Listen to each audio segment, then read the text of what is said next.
mudane wasiir waxaan u malaynaa maalinkii suukaana dambeeyay waxaan ku shirnay iskugu nimid oo ku kala qaadanay awaamiir guriga gobolka waxaa meesha lagu dhisay guddi ka shaqeeya amniga ilaa ay maalinkii iyo maanta oo noo soo laabatay waxaa amniga gacanta ku hayay laamaha amniga qaybada kala duwan waxaa ilaahay subxaanahu wa tacaala noo suuro geliyey inuu amnigii noqdo meeshii la iskugu hadlay lahaa inuu yahay maanta oo aan joogno amni la isku hadlay karo oo yahay 100% ilaahay waxaan ka rajaynayaa subxaanahu wa tacaala inuu noo sii dhammaystiro markii ay dhacday midnimadii iyo ciidankii lagu sameeyay integrationkii ayadoo markii horeba cadawga khawaarijta oo niga jabsanaa ayuu haddana mar labaad niyadii ka sii halawday waxaan leenahay marka cadawga khawaarijta waxaan leenahay al-mawtu qaadimu lakum malaku mawdkii iyo dhimashadii xaqiin u socota marka bacdi intaan oo garbaha is haysata oo ah ciidankii qaranka Soomaaliya waxay u diyaarsan yihiin mudane wasiir in ay ka sifeeyaan cadawga khawaarijta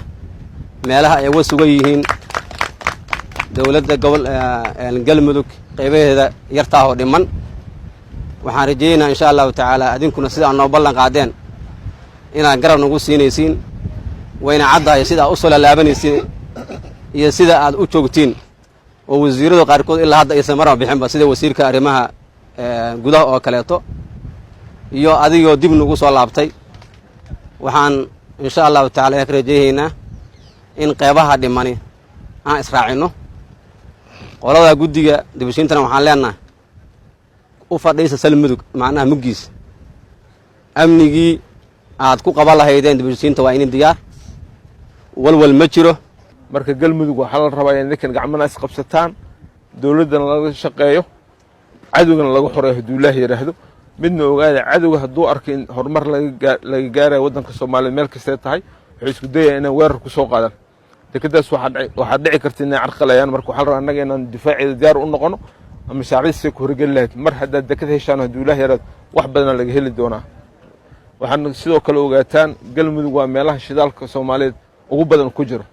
waxa soo dhan waxa la rabaa in anagoo nool carruurteena u soo saarno haduu Ilaahay yiraahdo oo nas garabsanayna waana mahadsantihiin si gaar waxa ugu mahadcelinaya guddiga jabsiinta oo waqtigooda badinta ku qaatay waxaan leenahay anaga ka amni ahaan waxaan diyaar u nahay in amniga aan sugno saraakiisha markale waxaan u daarmayaa qofka